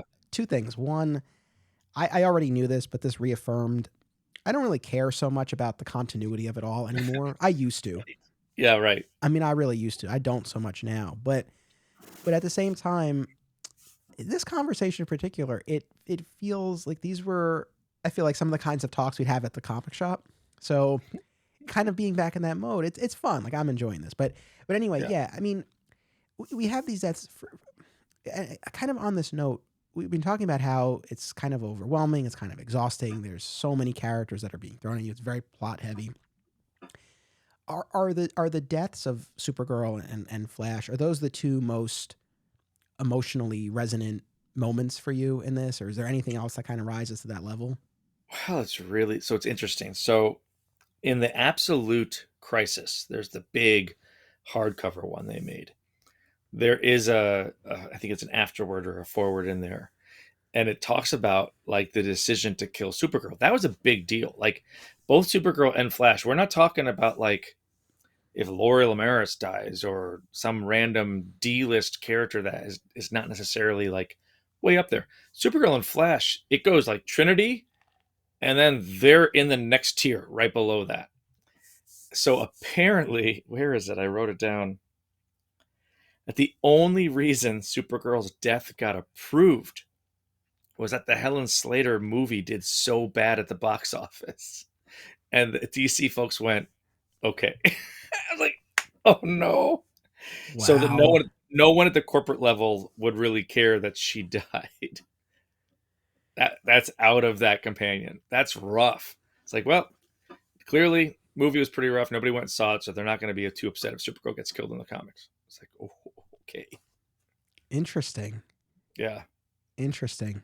It's funny when we did our 100th episode, someone asked what are the things that I've read or watched for the podcast that like I would never want to go back to again? Oh, don't do it. And I can't remember. I feel like I forgot to say Supergirl, but Supergirl the Supergirl movie. I The tried. Supergirl I movie. tried doing it recently. That somebody mentioned it recently to me, and I was like, let me go see. It was streaming. I think it's on HBO Max. And I went. I couldn't. I did like 20 minutes, and then they got to the Lucy. I'm like, no, I'm out. I can't. It's just so rough. It's really hard. Even Lana was like, this is really rough, and I'm like, But yeah, so is there anything else in Crisis that from an emotional standpoint you found yeah. as compelling as these deaths? Well, I mean, let me think. As like compelling emotionally. Hmm. I felt bad for the Flash. I mean, I thought it's interesting. Like with every crisis or with every event, I feel that the writer trope to throw in is like, got to kill someone. Like, who ain't gonna make it? And I think Barry went out strong. I didn't really understand why he had to do what he was doing or what it was doing.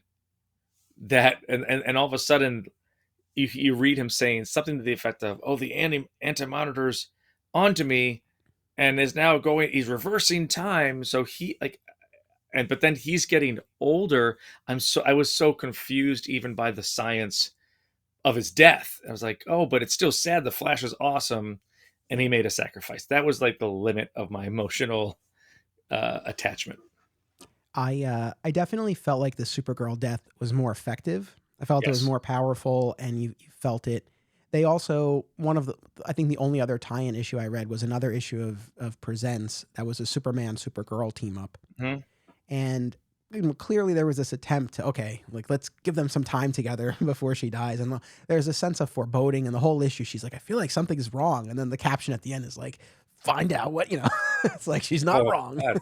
Well, and then Dr. Light, like that whole thing too. Like you're pretty kind of pissed off at Dr. Light, and because she turns around to say no, no, go back, and that's when the Anti Monitor kills her. And then later, Dr. Light said, I feel bad because I'm the reason she turned around and ultimately died. And they're like, no, it's okay. And I'm like, no, it's not okay. You killed her. Yeah, I think is it Harbinger who's like, no, the blast already killed her, which I felt like, I mean, I don't know. That's kind of an interesting angle Mm-mm. for her to have that guilt about it. I don't know that I would try to, wipe that away. But yeah, I Yeah. mean, she's, Anti-Monitor really has Superman against the ropes here. And Kara comes in just guns blazing Oh, and man. knocking him And into the she's machine and winning. destroying his containment suit. I mean, she Yeah. really makes the She's sacrifice. winning. Yeah. From an emotional level, I felt that that was one of the best like battles in the series of the 12 parts. Even like the all the villains and heroes combining, I wasn't super excited by that. Maybe I just was tired, but I just didn't care as much. Yeah, I think, I don't know. On the one hand, they need to have some part to play in this, and Right. I can see the value in, okay, like this is their moment. There's this little lull, and now we have this. I get Right. that, but I don't know. After everything, it just felt, when I talk about the rhythm of it, it just felt for me a little bit off at that point. But Yeah. but yeah, the Supergirl death was certainly effective. And look, we get one of the most iconic covers of all time of Superman Yeah. crying and holding her lifeless body. And of course, that itself will become a trope. And it's like, how do you want to let people know this is a crisis event? It's like Superman's crying on the cover, holding Yeah. somebody. I mean, we'll continue to see this. And we'll talk about it in a couple weeks when we do Identity Crisis. Yep. Well, and she's bloody. Like she's bloody and tattered, and it's powerful. It's a powerful um cover. And I don't mean to belabor the point, but just as another example, going back to our point, it's like on the Flash front, the characters know that Barry Allen was the previous Flash and he died in a crisis. Whereas Right. on the Superman front, we leave this story and he knows that his cousin died.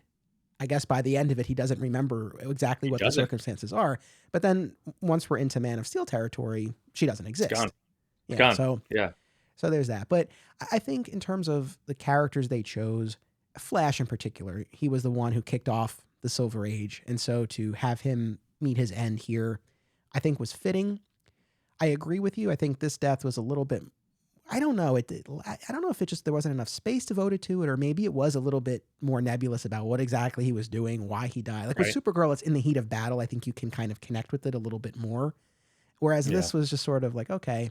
But here's what I want to ask you, because I was having, again, this group chat that I have with fellow guests Ralph and Mike, and we were still talking about the Okay. Flash movie, but Oh, talking about Barry Allen. Because right, and I don't mean to take us off track, but when we talk about yeah. this Flash, the movie in particular, it's like this characterization is very different than what you see in the comics. But we were talking about, like, what is Barry's character? What is Barry supposed to be like? And none of us really had a good answer for that. And I think, and this is the question I want to ask. I mean, my impression has always been this is a character defined more by his death than anything else, really. And so I know this is really ultimately a separate conversation, but you talk about the legacy of Crisis. He ultimately obviously comes back in Flash Rebirth. Right. I guess, what are your feelings on that generally? Do you feel like that undermines the sacrifice he made, or that no, the sacrifice still stands and it still has meaning? Like, where do you land on that? And again, I might piss off a lot of listeners. Like I just don't I didn't care about Barry Allen because he's not my Flash. Wally West has always been my Flash. And I was so pissed that I was excited that when they did a Flash TV series, I thought that it'd be Wally West as the lead and um not Barry. So I think that's where I don't want to say I don't care, but I think Flash dying at the end of the crisis makes sense because it's Flash who's the first one that actually learned about the multiverse. Like in the Flash of Two Worlds, way back. It's like number 123 or so. Like it's it starts with him and it ends with him. Like that's what I think the closure. Like it's interesting how you said that. Like he's known more for his death than he's known for who he was. Gosh, somebody made some comment. Did you say it or Justin that the Flash just runs really fast? I don't know Like if it was one of us. Maybe might have been. I don't think I or said that. but it was and it was I've never been a huge Flash Barry Allen fan, but I think the Wally West from the Titans eventually becoming the Flash, there's more story to me there, I guess, and that's why I've kind of enjoyed that more. And I read, it's very interesting. I read the Flash Rebirth and was like, all right. But the Green Lantern Rebirth with Hal Jordan, I was super excited because I wanted that redemption to happen after what happened with Coast City and all that stuff. But I hate to be that way, but I've never understood or really had a draw to Flash Barry Allen because he's kind of boring. Like he has no character based on what you see. Which is, it's crazy because even now we had a 9-year Flash TV series, but even still, I don't know that I could really tell you his core characteristics. Yeah. I mean, and Is he he's brave? Like, he's just like a solid guy. Yeah, he's brave. He's yeah, so, he's but brave. you know, He's loyal. He's dedicated. He's a hero. Like but I mean, yeah, it's funny. He's kind of, it's not bland is a very, very hard word to say, but there's nothing distinctful that sticks out. Like Hal Jordan was fearless. Like he had super amount of willpower and fearless. But yeah, I don't know. That's an interesting question that you guys posed. that's why I still remember reading that first solicitation copy for Flash Rebirth when Barry came back, and I remember I was excited for it because I loved the John's run on but he was Wally, but I loved that run so Yeah, much, and he was doing more Flash with me Barry, right.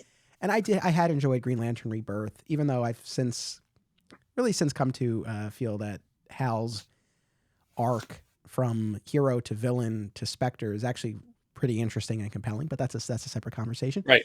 But I still remember reading that solicitation for Flash Rebirth, and it was something like, I'm exaggerating it a little bit, but it's like the entire DC universe quakes in the footsteps of Barry Allen. It's like, all right, I mean, like let's they were really building him up quite a bit, but it's effective enough, I will say though, and I know I had mentioned before the soundtrack to the Arrowverse Crisis. Yeah. And I had debated doing an episode on that. We might at some point, but it's not going to be part of this event. But I thought what they were able to do on the television side was It's hard. tremendous.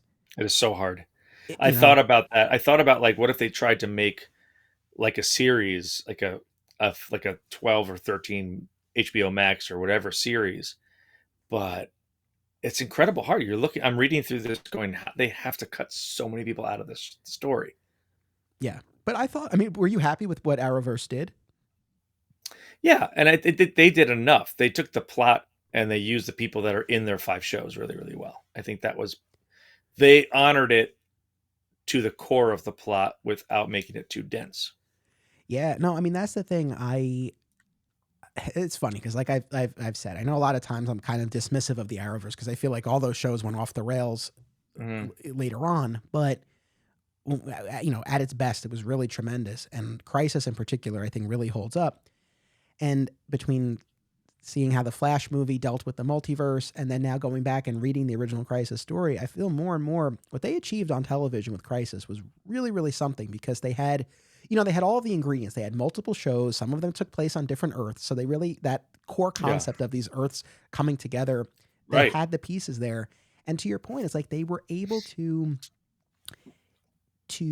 make it work within the context of their shows and their stories and their characters while still honoring the ultimate core of the comic and also a lot of even the plot beats. And that was something that as I was reading this, I was like, oh yeah, like they really did incorporate a lot. I mean, it's, they Yeah, use the Wave Rider, right, as their base, just like the Monitor has his his little satellite, and the Spectre playing a key role. I mean, yes, we get this massive twist of it being Oliver Queen, but it's like, look, he's the originator of this universe, so it makes sense. And so there was so much that they still kept. Yeah, I mean, I'm really overdue for a rewatch of that, but yeah, hats off to them. I think they really did a great job. And speaking of Flash in particular, when John Wesley Shipp, Earth 90 Flash, sacrifices himself, like that moment hits yeah, in a way that I feel yep, like this one doesn't necessarily. yeah. That was one of the things you said in the episode about the movie that hit home too. Was I was pretty frustrated that there was no Grant Gustin or John Wesley Shipp in there, and it just honoring characters is really important to me. And even in the Crisis TV stuff, I think they did a good job because say what you will about the breadth of each of those show seasons, to the core of every one of those shows, I really like the casting and I really like the character. And when you put all those good actors and characters in the same thing, they feed off each other, and you actually do care if something happens to them. But that's what makes it hard on other individual shows. Like you said, it gets off the rails. You're like you can blame them, but you take a great plot and you use people you care about and good actors. You're like, that's now I'm happy. We're good to go. Yeah, no, absolutely. What else? So as you were rereading Crisis, Yeah. what else, either positive or negative, like what else Yeah. really stood out to you? What jumped out? What were the things that either you remembered and still resonated, or maybe kind of forgotten about and it hit you in a different way? Like what were some of the big takeaways as you were reading? There was something kind of cool too about like the racial representation across the heroes that were I felt really deliberate too. And even I made a comment about it. I mean, we're in 1985. So for an American hero to be helping Red Star, a Russian hero, like for example, that ain't just it's not like 2006. We're talking about still Cold War, wall is still up kind of stuff going on. And I think that struck interesting to me. Like, oh, I wonder how people felt about that. Like, oh, we're really thinking more peace and not what's happening in the real world. Um, we see Asian superheroes. That was something kind of cool that we didn't see a whole lot of at that time. Um, I did kind of laugh about the JLA. I didn't realize this, but I didn't know that the JLA headquarters was in Detroit at one point. Yeah. And they chose to not use a satellite in space anymore, and they replaced it with Detroit. And I was just like, that's just weird to me. Like it just seemed it read odd. Yeah, I have not. I mean, it's funny because the satellite era, of course, very famous, and we're not yet Yeah, at the Bwahaha era that will come, and then, of course, right. followed by Morrison and all that. But yeah, there was this, I think, relatively short Detroit era that I know next to nothing about. I'm sure it Same. has its fans, but yeah, I know it does feel odd. Yeah, yeah. It's the equivalent of like let's leave space and go to Salt Lake City. Like it was an odd choice. Like okay, not New York. All right. Yeah. No, I hear you. I'll say especially in terms of things that I liked and that resonated. Hmm. Again, I think anytime that Earth 2 Superman got a moment to shine, and of course we always look at the Superman of it all, and I think there are a couple of things. After Supergirl's death, Earth 1 Superman is really out for blood, Yeah. right? He wants to kill the Anti-Monitor. And Earth 2 Superman is the one who's like, listen, you got to relax. This is not the way. We'll do what we need to do. And like really kind of Yeah. calms him down and sets him straight. And I like that moment between the two of them. And also, and again, I don't mean to belabor the point, but I think why that whole Supergirl issue works so well, and that climax in particular, is because you're actually, I would have to like go back and, count up pages and things like that. But if it's one of the rare instances where you're with a character and a sequence Right. for as many pages as we are, I think that's why it clicks so much more than a lot of these other things. But so I really like the bits between the two Supermen. And then again, when we get to issue 11, and again, Earth 2 Superman, he goes to what he thinks is the Daily Star, and he goes to sit Yeah. in Perry's desk because on his Earth he's the editor of the Daily Yep. Star. Like all that stuff was great, and realizing his Lois is gone, and the fact that I think probably what I enjoyed, other than the Supergirl sacrifice, I think what I enjoyed the most was in that final issue when they've had this big battle with the Anti-Monitor, and it keeps Hmm. and we have all these moments where it seems like they've beaten him and he keeps Oh, coming he's back. dead like 4 times. He's dead. Yeah. And Alexander Luthor has, opened up this rift, and because Earth had been pulled into the antimatter universe, and now it's going back Right. into the positive matter universe, and the heroes are making their way through. And Earth 2 Superman, the one who started it all, right? The Hmm. Golden Age Superman, who has now reconceived as the Earth 2 Superman, he's the one who's going to stay behind and Yeah. take out the Anti-Monitor once and for all. And of course, Alexander Luthor himself is there, and Superboy Prime. And of course, as you had alluded to earlier, we'll find out that Earth 2 Lois has been kept safe within Alexander Luthor all this time. But the fact that he stays behind, he's willing to make the sacrifice, and the hero that it all started with, it ends with him too. Yeah. I thought that was nice and really paid homage to the Right. Golden Age Superman. Yeah, I agree with that. I did find it funny that what ended up killing the Anti-Monitor is just one super punch from the Earth 2 Superman. I'm like, so why didn't we think of that in the first? Like it just struck me as like, oh, all we needed is a super punch. Well, it's It well, just but kind of it just made me laugh. we also get the intervention of Darkseid, which was a Oh, don't even get me started on that. I don't know why. It Not a is fan. it is one of the few times in my notes that I wrote what the fuck. Oh, there it is. That's the one. There's the one. That's the PG-13. Because I still could not understand the science of Darkseid can see through Alexander Luthor's eyes. Wait, just side note. When you said that Justin DeVoe is listening and he just cheered because he's a big fan of you and he enjoys a good F bomb. So I think he's very pleased right now. I'm like Justin's. Yeah, every time a Bernie swears, a Justin gets its wings. But like then it ends with Darkseid beams his Omega beams through Alex Luthor's eyes. That was another science a question mark I wrote. So it was like Marv Wolfman went, yeah, that's cool. It just made me laugh. What?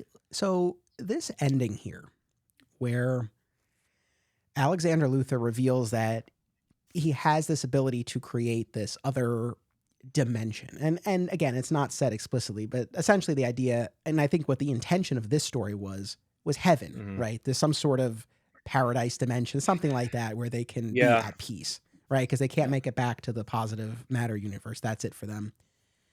So he takes again Earth 2 Superman and Lois and Superboy Prime and himself into this pocket dimension, and they fade away. And yeah. I guess the original intention was like, hey, I mean, Alex and Superboy Prime aside, with Superman and Lois, it's like, look, the DC universe started with them, Correct. right? And so we want to respect them, we want to honor them, we want to give them a reward. They're not killed, they're not erased, they get to go off.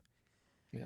I guess part one, do you like that ending for them? Did that resonate? Did you enjoy that aspect of it? Did you feel like that was a fitting end for them in this story? So in this story, I felt that was a really nice way to end it for them. There's when you take the Crisis on Infinite Earths and Infinite Crisis and then put it together, it makes it a lot less nice.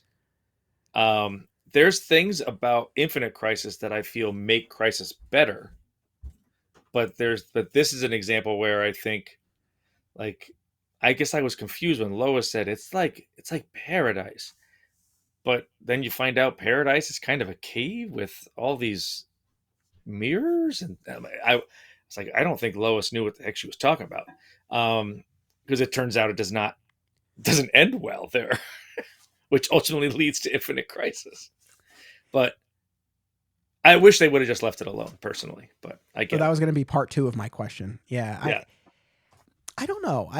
Obviously we have an episode coming up on Infinite Crisis. We'll do an episode on all of the lead up stuff to Infinite Crisis, and then we'll do an episode on Infinite Crisis hmm itself. And yeah, I don't know where I'll land upon reread. I mean, certainly the Superman and Lois retain their heroic core, but we see Alex Luthor and Superboy Prime have really lost it. And I don't know. I'm kind of split because on the one hand, by design, it undermines the happy ending that they get yeah, here, and it's left to your imagination about what this other realm is that they're going to. And then, yeah, to your point, it's like when you see what it actually is, it's like, oh no, I kind of get why Superboy Prime in particular went nuts. right. And it's not to go off on too much of a tangent or get too theological about all of this, but it's funny because and I've talked about this before. We talked about The Good Place, the TV show, and its depiction of the Right. afterlife and everything, and I love that show. Yeah. it's so good. And I feel like a lot of TV shows, I feel like it's been even more of a trend recently. I won't spoil any shows, but various shows in recent years that have ended with the main character dying, and then you see them in the afterlife. And a lot of times I feel like, oh, this doesn't. I know it's meant to be nice and a sort of Yeah. happy ending for them, but it's just like, oh, I don't know how to put it, but like eventually I feel like it would not be so great after a while. Like there's only a certain Right. amount of time where you could be either alone or with one person and like just in a certain space. And when you think about it for eternity, it's just like, oh, I don't know. So I don't know. There are aspects of it that track. And then, of course, I always go back to that line from Bruce in Batman v Superman, where Alfred is like, but he's not our enemy, and he's like, come on, Alfred, 20 years in Gotham, you know what promises are worth. How many good, how many good guys are left? How many stayed that way? Oh, So, wow. Yeah. so like this idea of the two of them in particular, kind of like starting off as heroes and then losing it. It is interesting. I It is compelling. if we were to far be it from me to rewrite Jeff Johns' work. I think it could have been really cool to have the Anti-Monitor come back, or some form of the Anti-Monitor is coming back and wants to tear the universes apart again. And then for Earth 2, Superman and Superboy to see that they need help. I don't love, and I'd be okay. I would rather have Superboy Prime dying in the place of Connor and Earth 2 Superman dying, then I think it just cheapens the end of Crisis. And I don't love how they had to make Superboy Prime bad. And I know you'll talk about this eventually, but yeah, it just seemed really, it kind of ruins a little bit at the end of Crisis with Infinite Crisis. I hear you. Yeah, I don't know where I'll land on this, but I'll certainly have Yeah. this in mind when I get there. Like I said, I think my favorite issue of this definitely was issue 7 because it's not just the Supergirl piece; it's a double-sized issue, and you finally get Yeah. all of the backstory, right? Yep. And we see again Krona back on Oa trying to see the start of the universe and the hand coming up, And the and Guardians, you learn a lot about all of that, which is really cool. yeah, and that Krona's his efforts didn't just result in the creation of the antimatter universe, but gave birth to this multiverse that was never Right. supposed to be. And so you get all this backstory, and we learn more about Pariah as well, this Hmm. tragic figure who's drawn to see all of these Earths in their final moments, but can't intervene, and he blames himself. And of course, by the end of it, we find out he's not as culpable as he Right. originally thought. And we see the births of the Monitor and the Anti. So you get a lot of, it's a lot of exposition, but some helpful backstory, and then I Yeah. think it's a nice kind of tease up the big climax. Nice. So that was my favorite issue of the 12. Something that I really enjoyed about give me just 1 second to look. Um, I think it's it's 10 actually. So the Monitor tapes at the very very bottom of the page, you kind of see Lila writing the history of what's been going on, and as we're coming to the present time. And it led me to a question too, because ultimately at the end of the Crisis, uh, Lila and Pariah and Lady Quark are all alive and all are kind of still in existence. So I guess my question was why didn't we ever get any of them later? Well, doesn't Lady Quark show up in Infinite Crisis? And see, and I can't remember, and I'm gonna need to reread it. So I know. Are you? Which one are you? When are you doing that one? That's what, I don't know, 3 episodes from now, something like that. Okay, I'm gonna have to read it over the next. I got to read it in Identity Crisis first, but yeah. So I am curious, but I don't remember seeing Pariah or Lila show up again. Yeah, I don't know offhand, but I mean, with Infinite Crisis, if I'm remembering correctly, because there's that whole bit where Alex wants to bring back the multiverse, and so they have representatives from the various Earths in those tuning Right. forks or chambers or whatever, and I'm almost positive she's there as the representative of, Okay. I want to say, Earth 6, and then Pariah I know was the villain in Dark Crisis, which I haven't read yet, but we're getting there. Yeah, he is. I mean, before that, I'm just saying, Yeah, we're talking about another 30 years. yeah, So I just interesting.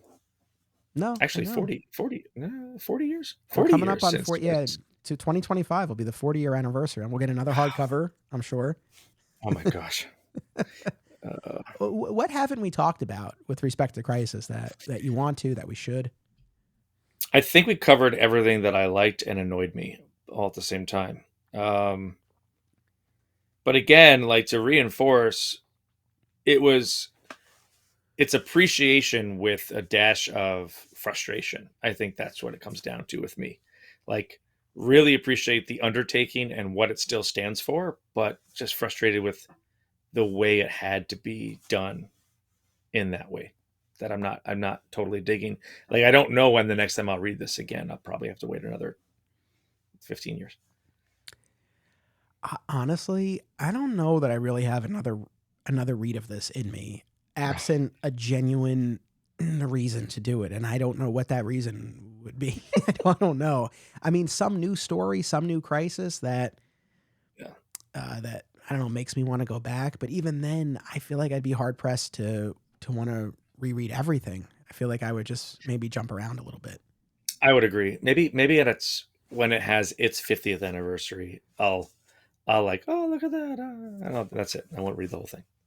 I think too, where I like the television version. But look, in fairness, Mm. of course I like the television version more. I was watching all of those shows. I was invested in all Yes, of those shows and all of those same characters in a way at that that time. Yeah, yeah. And so it's like, I didn't have that level of investment in the pre-crisis versions of the characters. So of course right. it's not going to register the same way. I get that. But with those shows, even though when you pull them all together, it's a large cast, but it's still not the cast of thousands seemingly that we that we get in this book. So I think the being able to drill down more specifically on the characters and have more of those character moments, just made a huge difference as opposed to reading this and it's just jumping around.